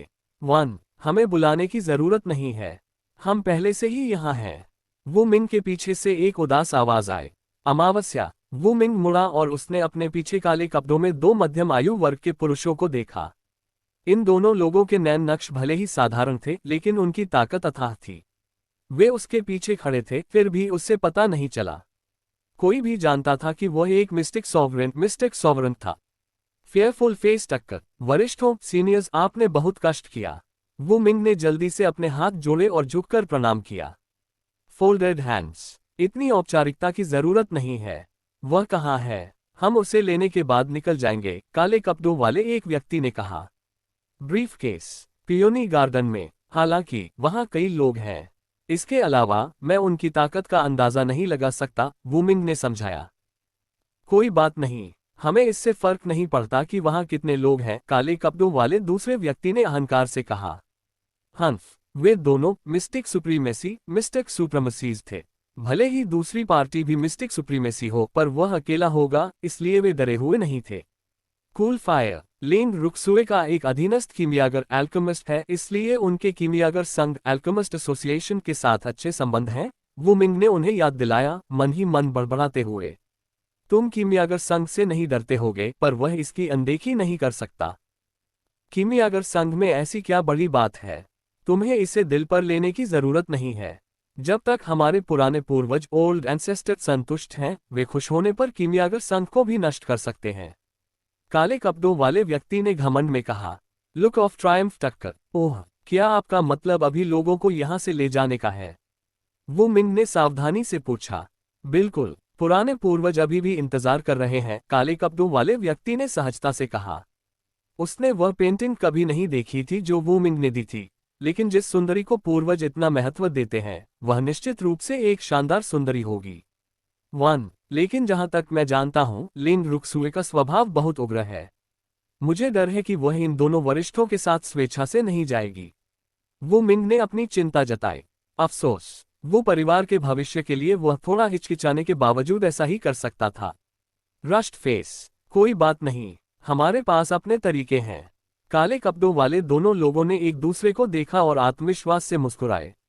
स्मर्क, यह अच्छा है, मैं अभी दोनों वरिष्ठों को पियोनी गार्डन ले जाता हूँ, वू मिंग ने चापलूसी करते हुए कहा। हे संत परिवार का दामन थामकर, उनका वो परिवार भविष्य में बाउंडलेस हेवन कॉन्टिनेंट में गुआनयू परिवार को निश्चित रूप से दबा पाएगा। ये सोचकर उसका मूड तुरंत सुधर गया। बेटी खोने का दुख क्या था, उसकी उम्र में भविष्य में उसके कितने बच्चे नहीं होंगे। इसके अलावा वू कियान उसकी इकलौती संतान नहीं थी। Smile with horns upward trend. ठीक है, उन दोनों ने सिर हिलाया और वू मिंग के पीछे पियोनी गार्डन चले गए। हालांकि वे दोनों सीधे अंदर नहीं गए। उनमें से एक ने अपनी अंगूठी से एक सूखी टहनी निकाली, उसे आग से जलाया और पियोनी गार्डन के अंदर फेंक दिया। Fire running dash. वरिष्ठों, यह क्या है? वू मिंग ने उत्सुकता से पूछा। तुम्हें ये जानने की जरूरत नहीं है, ज्यादा मत पूछो, काले कपड़ों वाले एक व्यक्ति ने हल्की नाराजगी के साथ फटकार लगाई। No entry sign. जी। डांट खाने के बाद वू मिंग तुरंत सीधा हो गया और बोलना बंद कर दिया। सूखी टहनी के जलने के बाद काले कपड़ों वाले दोनों लोग आंगन में दाखिल हुए। उन्होंने आंगन में जमीन पर पड़े लोगों को देखा और सीधे अपने लक्ष्य की ओर बढ़े। आखिरकार आंगन में केवल एक ही महिला थी जिसे पहचानना बहुत आसान था। बुलेसाए, वह वाकई एक दुर्लभ सुंदरी है, काले कपड़ों वाले दोनों लोगों ने विस्मय के साथ प्रशंसा की। Smiling face 1। हे अच्छा है कि दोनों वरिष्ठ संतुष्ट हैं, वू मिंग ने एक आकर्षक मुस्कान के साथ कहा, उसका चेहरा चापलूसी से भरा था। स्मर्क, बकवास, हमारे संतुष्ट होने का क्या फायदा? ये वह महिला है जिसे पुराने पूर्वज पसंद करते हैं। उन दोनों ने बहुत नाखुशी से दहाड़ लगाई। एंग्री, हाँ, यह अच्छा है कि पुराने पूर्वज संतुष्ट हैं। वो मिंग ने जल्दी से अपनी बात सुधारी। खैर, उसे उम्मीद नहीं थी कि वह मामूली सी सूखी टहनी इतनी उपयोगी होगी। ये वास्तव में बहुत जादुई था। 1. ये वह इनाम है जो पुराने पूर्वज ने तुम्हें दिया है। काले कपड़ों वाले एक व्यक्ति ने एक स्टोरेज रिंग फेंक दी। अंगूठी मनी बैग। पुराने पूर्वज का धन्यवाद, वरिष्ठों का धन्यवाद। वू मिंग ने अंगूठी ली और अपनी दिव्य चेतना डिवाइन सेंस को थोड़ा अंदर भेजा। अंदर की चीजें देखकर उसने खुशी खुशी कहा, ग्रिन, जब तक तुम वफादार रहोगे, हमारा संत परिवार तुम्हारे साथ बुरा बर्ताव नहीं करेगा, काले कपड़ों वाले व्यक्ति ने कहा। जी, वरिष्ठ, हम दूसरों का क्या करें? वू मिंग ने फिर पूछा। मैं दूसरों को तुम्हें सौंप देता हूं, काले कपड़ों वाले एक व्यक्ति ने उदारता से कहा। उनका लक्ष्य केवल यह महिला थी और उन्हें दूसरों में कोई दिलचस्पी नहीं थी। इसके साथ ही काले कपड़ों वाले एक व्यक्ति ने अपने जानवर बीस्ट को बुलाया और लिन रुक्सुए को उस पर बिठा दिया। वे दोनों मार्शल इमोर्टल सिटी से चले गए। क्लाउड, आसमान में लिन रुक्सुए ने धीरे से अपनी सुंदर आंखें खोली और पास ही मौजूद काले कपड़ों वाले व्यक्ति को देखा। उसने शांति से पूछा, ये कौन सी जगह है? 1. तुम जाग गई, काले कपड़ों वाले एक व्यक्ति ने आश्चर्य से कहा। ऐसा नहीं होना चाहिए था। ये औरत इतनी जल्दी कैसे जाग गई? फेयरफुल फेस, क्या ये साफ नहीं है? लिन रुक्सुए ने काले कपड़ों वाले व्यक्ति की ओर ऐसे देखा जैसे वह कोई मूर्ख हो। जाग गई हो तो चुपचाप यही रहो, काले कपड़ों वाले दूसरे व्यक्ति ने कहा। हंफ, जाग भी गई हो तो क्या हुआ? एक मामूली मिस्टिक मोनाक स्थिति को कैसे बदल सकता है? कूल, लेकिन मैं यहाँ चुपचाप नहीं रहना चाहती। लिन रुक्सुए ने एक शैतानी मुस्कान बिखेरी और उसके शरारती नन्हे हाथों ने फुर्ती से अपने नीचे बैठे विशाल पक्षी बीस्ट के पंख उखाड़ने शुरू कर दिए। Smile with horns. वह काला बाज जैसा ट्रांसेंडेंट डिवाइन बीस्ट दर्द से चीख उठा और उसका विशाल शरीर लगातार डगमगाने लगा। टायर्ड, तुम्हारा ये जानवर ढंग से उड़ भी नहीं पा रहा, लिन रुक्सुए ने कुछ असंतोष के साथ कहा। अनअम्यूज्ड, रुक जाओ, काले कपड़ों वाले एक आदमी से अब और सहन नहीं हुआ और वह दहाड़ा। लानत है, यह उसका पालतू जानवर था। वह आमतौर पर इसे बहुत संभाल कर रखता था, लेकिन किसे पता था कि कुछ ही देर में उसके जानवर की पीठ के कई बड़े पंख गायब हो जाएंगे और वह हिस्सा गंजा हो जाएगा। पाउटिंग क्रोध, तुम्हारी हिम्मत कैसे हुई मुझ पर चिल्लाने की? लिन रुक्सुए ने आंखों में आंसू भरकर कहा। उसका दुखी चेहरा इतना मासूम और दयनीय लग रहा था कि किसी का भी दिल पसीज जाए। ठंडा पसीना, रहने दो, यह कोई बड़ी बात नहीं है, दूसरे काले कपड़े वाले आदमी ने खड़े खड़े लापरवाही से कहा। वैसे भी वह उसका जानवर नहीं था, इसलिए उसे कोई दर्द नहीं हुआ। इसके बजाय उसे इस सुंदरी की हालत देख थोड़ा बुरा लगा। स्मर्क, सही कहा, मुझे ग्रिल्ड चिकन भुना हुआ मुर्गा सबसे ज्यादा पसंद है और मैं पंख उखाड़ने में बहुत माहिर हूं, लिन रुक्सुए ने गर्व से कहा। तभी उसकी गोरी उंगली से अचानक आग की एक छोटी सी लपट निकली। फायर, तब तुम क्या करना चाहती हो? काले कपड़ों वाले एक आदमी ने आग की तपिश महसूस करते हुए डरते हुए पूछा। Rust face fire, grilled chicken खाना चाहती हूँ। बोलने के बाद लिन रुक्सुए ने वह छोटी सी लपट उस बदकिस्मत जानवर की ओर फेंक दी। फिर उसने अपने छोटे मोर लिटिल पीकॉक को बाहर निकाला और फुर्ती से उसकी पीठ पर कूद गई। 1. मालिक, मुझे बचाओ, वह बेचारा बाज दर्द से चीखने लगा। Fire SOS। जैसे ही मालिक ने मदद की पुकार सुनी, उसने जल्दी से अपनी जल तत्व वाटर एट्रीब्यूट की मिस्टिक ऊर्जा छोड़ी ताकि वह अपने जानवर की आग बुझा सके। हालांकि उसका पानी आग बुझाने में तो नाकाम रहा ही, उल्टा उसने आग को भड़काने में मदद कर दी। लानत है, ये किस तरह की आग थी? वह थोड़ा भौंचक्कर रह गया और कुछ ही मिनटों में उसका जानवर मर गया। लहर फायर फेयरफुल फेस खोपड़ी। लानत है, तुमने वास्तव में मेरे अनुबंध वाले जानवर कॉन्ट्रैक्ट बीस्ट को मार डाला। काले कपड़ों वाले दो आदमी हवा में तैर रहे थे। उनमें से एक का चेहरा दर्द से भर गया और उसने अपने दांत पीसे। उफ, ये जानवर उसके सभी जानवरों में सबसे ऊंचे स्तर का था, लेकिन वह बस यूं ही मर गया। वह इसे बर्दाश्त नहीं कर पा रहा था। पाउटिंग टायर्ड, शांत हो जाओ, वह ऐसी व्यक्ति है जिसे पुराने पूर्वज ओल्ड एंसेस्टर पसंद करते हैं, दूसरे आदमी ने याद दिलाया। उसकी सर्चलाइट जैसी आंखें लेन रुक्सुए को ऊपर से नीचे तक देख रही थीं। ओह, ये औरत वाकई उम्मीद से परे थी। और उसकी आंख किस तरह की थी? तापमान इतना ज्यादा था, उसने कुछ ही मिनटों में लेवल 6 के ट्रांसेंडेंट डिवाइन बीस्ट को मार डाला। ये वाकई बहुत भयानक था। फायर टक्कर, मुझे पता है। काले कपड़ों वाले आदमी ने लेन रुक्सुए को गुस्से में घूरा, उसका चेहरा नफरत और हार न मानने की भावना से भरा था। हालांकि वह जानता था कि अब लेन रुक्सुए को मारने का समय नहीं है। हंफ, जब पुराने पूर्वज को उसकी जरूरत नहीं रहेगी तब वह इस औरत को नहीं छोड़ेगा। लुक ऑफ ट्रायम्फ सांप, शांत मत हो, जल्दी से फटो, गुस्सा करो। अगर तुम नाराज नहीं होगे तो मुझे पहले हमला करने में शर्म आएगी, लेन रुक्सुए ने दुखी होकर कहा। उसकी सुंदर आंखों में आरोप भरे थे। नेल पॉलिश आंखें। लानत है, जानवर के मालिक ने खुद पर से नियंत्रण खो दिया और दहाड़ते हुए एक मिस्टिक सुप्रीमेसी की ताकत का प्रदर्शन किया। अब उसे यकीन हो गया था कि इस औरत ने ये सब जानबूझकर किया है। हंफ, जब उसने उसे उकसाने की हिम्मत की है तो इस औरत को उसकी ताकत की भरपाई करनी ही होगी। जाहिर है वह लेन रुक्सुए को मारना नहीं चाहता था। क्रोध, क्या एक मिस्टिक सुप्रीमेसी बस इतना ही कर सकता है? लेन रुक्सुए निडर होकर उकसाती रही। हे किंग जू की रक्षा प्रणाली वास्तव में कमाल की थी। मिस्टिक सुप्रीमेसी स्तर का ये दबाव उसके लिए बिल्कुल भी खतरा नहीं था। कूल, तुम मौत को दावत दे रही हो। जानवर का मालिक गुस्से में दहाड़ा और फिर सीधे लेन रुक्सुए पर हमला बोल दिया। मुट्ठी टक्कर, लड़ाई करना बहुत बर्बर काम है। मुझे लड़ना पसंद नहीं है। लेन रुक्सुए की आकृति थोड़ी हिली और उसने आसानी से हमले को चकमा दे दिया। फिर एक विचार के साथ उसने अपनी ब्रेसलेट से आईसी फ्रीक और उस छोटे बूढ़े आदमी को अपने मददगार के रूप में बाहर निकाला। बाहर आते ही आईसी सीधे उसकी गोद में कूद गया।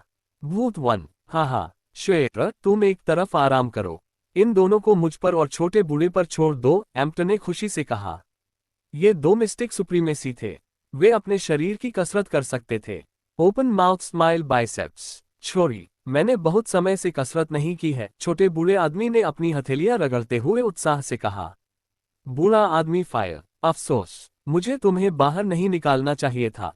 लेन रुक्सुए ने उस छोटे बूढ़े आदमी की ओर देखा जो हवा में तैर रहा था और बेबसी से कहा। ऐसा लग रहा था कि अब उसके पास करने के लिए कुछ नहीं बचा।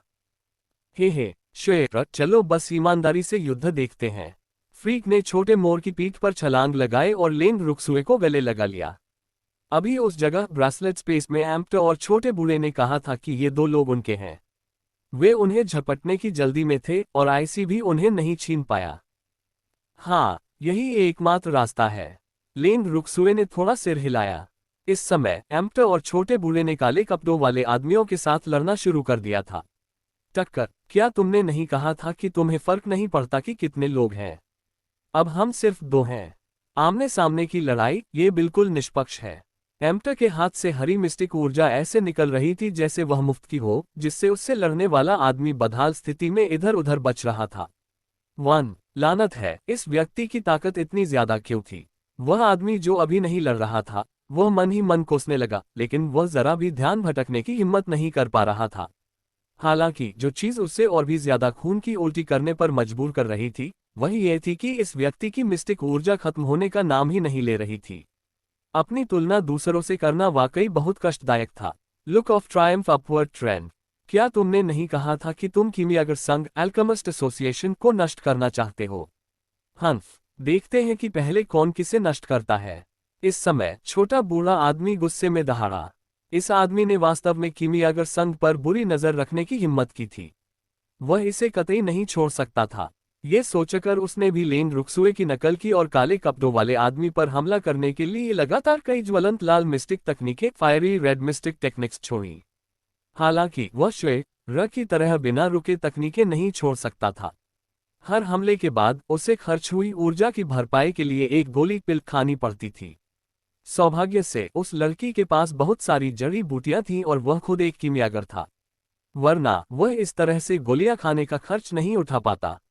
बूढ़ा आदमी फायर गोली, नीच, बहुत ही नीच। वह आदमी जो छोटे बूढ़े के साथ लड़ रहा था, इतना गुस्सा हुआ कि उसे लगभग खून की उल्टी हो गई जब उसने देखा कि वह साधारण सा दिखने वाला बूढ़ा लड़ाई के दौरान गोलियां फांक रहा था।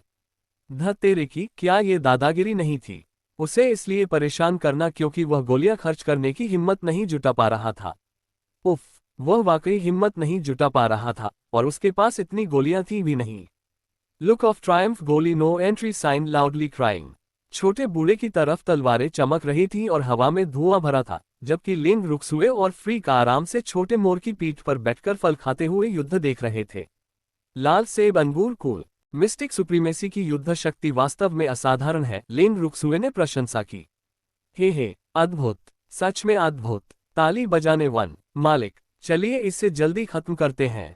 आईसी ने अपने खुर में पकड़े लाल फल को कुतरा, अपनी आंखें थोड़ी ऊपर उठाईं और बेसब्री से कहा, अफसोस, अगर मालिक अपने चरम पीक पर होते तो एक मिस्टिक सुप्रीमेसी से निपटने में इतना समय कैसे लग सकता था। दुर्भाग्य से मालिक के घाव अभी भरे नहीं थे और उनकी वर्तमान ताकत सामान्य मिस्टिक सुप्रीमेसी से थोड़ी ही बेहतर थी। लाल सेब, कछुआ। आईसी, तुम अपना फल खाओ। मैं जल्दी में नहीं हूं तो तुम क्यों जल्दी में हो? एम्प्टी ने थोड़ी नाराजगी के साथ कहा। उफ, वह ये नहीं जानता था कि उसकी ताकत अब बहुत कमजोर हो गई है, फिर भी वह उसे टोक रहा था। Look of Triumph, running dash. क्या तुम्हें मेरी मदद चाहिए? आईसी ने बेबसी से कहा। जरूरत नहीं है, इसे मुझसे मत छीनो। एम्प्टन ने अपनी मिस्टिक तकनीक छोड़ते हुए आईसी को घूरा। Angry high voltage. ठीक है फिर। आईसी ने अपना सिर नीचे झुकाया और अपने खुर में फल खाना जारी रखा। लाल सेब। एक पल बाद एम्प्ट और छोटे बूढ़े ने, जिन्हें आखिरकार लड़ने का मौका मिला था, एक दूसरे की ओर देखा। उन दोनों ने एक ही समय में अपने सबसे शक्तिशाली हमले शुरू किए। इस समय काले कपड़ों वाले दोनों आदमी इतने थक चुके थे कि उनकी सांस फूल रही थी और वे केवल दूसरों की दया पर थे। टायर्ड। धमाका, धमाका, धमाका। कुछ जोरदार धमाकों के साथ उग्र लाल और हरी मिस्टिक ऊर्जा का प्रभावशाली आभा मंडल उन दोनों आदमियों पर एक साथ लगा, जो जवाबी कार्रवाई करने में असमर्थ थे।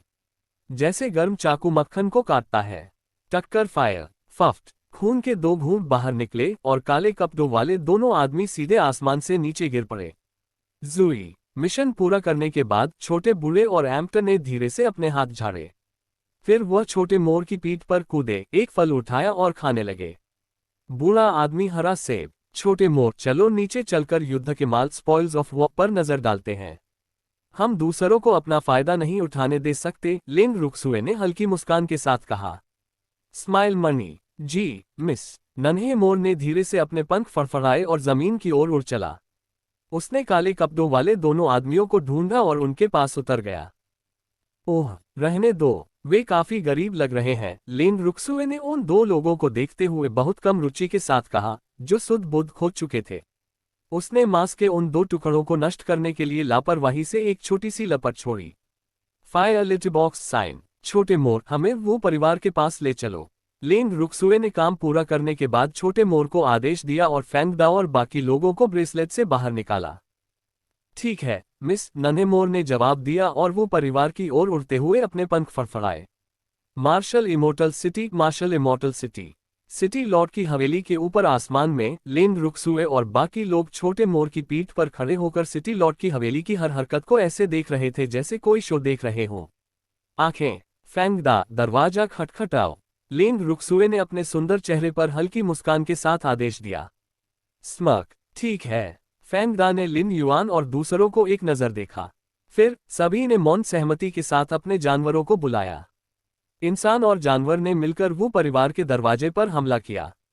मुट्ठी टक्कर बम। बूम। एक जोरदार आवाज के साथ वह दरवाजा जिसे वो परिवार ने अभी 2 दिन पहले ही लगाया था, फिर से खत्म हो गया। आवाज सुनने के बाद वू मिंग और बुजुर्गों सहित वो परिवार के लगभग सभी सदस्य बाहर निकल आए। 2 टक्कर। लिंग रुक्सुए, तुम वापस क्यों आए हो? वू मिंग ने हवा में लिंग रुक्सुए और अन्य लोगों को देखा और चौंक गया। क्या लिंग रुक्सुए को उन 2 वरिष्ठों ने नहीं पकड़ा था? इसके अलावा उसके अधीनस्थ तो कलकोठरी में बंद थे। उसके सामने ये लोग कौन थे?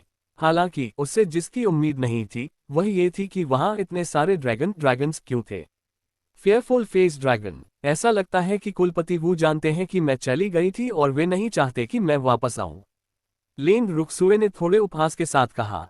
स्मर्क। ओह, मिस लिंग और बाकी लोग बिना बताए चले गए थे। मैं बस पछतावा महसूस कर रहा था। मैं क्यों नहीं चाहूंगा कि आप वापस आएं। वो मिंग ने टटोलने की कोशिश की।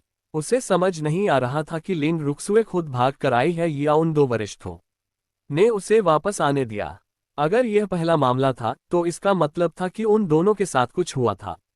अगर ये दूसरा था तो वह कल्पना करने की हिम्मत भी नहीं कर सकता था। रस्ट फेस टपकता पसीना। कुलपति वो सफेद झूठ बोलना बंद करें। क्या आपने मुझे नहीं भेजा था? क्या आप अब बहुत उत्सुक हैं कि मैं कैसे लौटी? लेन रुक्सुए ने जैसे बात समझ ली हो। ओह, कृपया मुझे इस पर प्रकाश डालें। वू मिंग ने उदासी में कहा, उसकी पीठ से ठंडा पसीना बह रहा था। रस्ट फेस, क्या आपको लगता है कि वे दोनों मुझे वापस आने देंगे? लेन रुक्सुए ने हल्की मुस्कान के साथ पूछा। स्माइल। वू मिंग हकलाने लगा, उसे समझ नहीं आया कि क्या जवाब दे। मिस लेन, क्या कोई गलतफहमी हुई है? हम नहीं समझ पा रहे हैं कि आप किन दो लोगों की बात कर रही हैं, प्रथम एल्डर ने कहा और मूर्ख बनने का नाटक किया। हाँ, वो परिवार वास्तव में एक ही थाली के चट्टे बट्टे हैं। सच हमारे सामने है, लेकिन वे फिर भी मूर्ख बनने का नाटक करते हैं, लेन रुक्सुए ने अवाक होकर कहा। क्या इन लोगों को लगा कि अगर वे मूर्ख बनेंगे तो मामला शांत हो जाएगा? मिस, इन पर अपनी सांस बर्बाद मत कीजिए। बस इन्हें मार डालिए, फैंग दा ने बेसब्री से कहा। हे, अभ्यास करने का कितना अच्छा अवसर है। फायर, इन्हें सीधे मार डालो। वो परिवार का मुखिया बिना कारण नहीं मरेगा। चलो कुछ अच्छा काम करते हैं और वो परिवार के मुखिया का मन शांत होने देते हैं। लेन रुक्सुए ने बहुत दयालुता से कहा। Smile with horns one. Humph, तुम वास्तव में अपनी क्षमताओं को बहुत ज्यादा आंक रही हो। हमारा वो परिवार आखिरकार शीर्ष परिवारों में से एक है। हम तुम जैसी छोटी मछलियों श्रिम्प्स द्वारा सिर्फ इसलिए कैसे मारे जा सकते हैं क्योंकि तुम चाहती हो। दूसरे एल्डर ने लेन रुक्सुए की बात सुनकर बहुत कड़वाहट से कहा। Look of triumph, no entry sign. हाँ, दूसरे एल्डर को वो परिवार पर बहुत भरोसा लगता है। तो देखते हैं कि पहले कौन किसे मारता है। वैसे हमने सन परिवार के उन दो मिस्टिक्स को पहले ही मार दिया है, लेन रुक्सुए ने मुस्कान के साथ कहा। खोपड़ी फायर, क्या? वू मिंग ने अविश्वास में कहा। उसका दिल डर से कांप उठा और वह लगभग जमीन पर गिर पड़ा।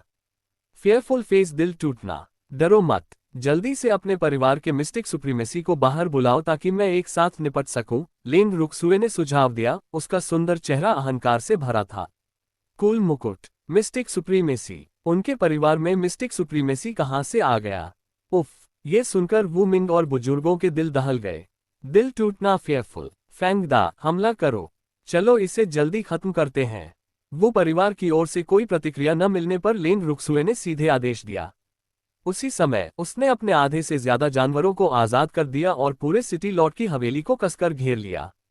ड्रैगन बाग यूरोपीय महल। ठीक है, लेन रुक्सुए के आदेश के साथ फैंग दा, अन्य लोग और जानवर तुरंत छोटे मोर की पीठ से जमीन पर कूद पड़े। उन्होंने लापरवाही से एक प्रतिद्वंद्वी को ढूंढा और दो लोग या एक व्यक्ति और एक शक्तिशाली जानवर मिलकर हमला करने लगे। एक ही पल में तलवारों की चमक उभर आई और रंगीन मिस्टिक ऊर्जा हवा में रंगीन तितलियों की तरह नाचने लगी। लड़ाई तब तक चली जब तक आसमान अंधेरा नहीं हो गया। भूत विलाप करने लगे और भेड़िए रोने लगे। अमावस्या, भूत भेड़िया का चेहरा।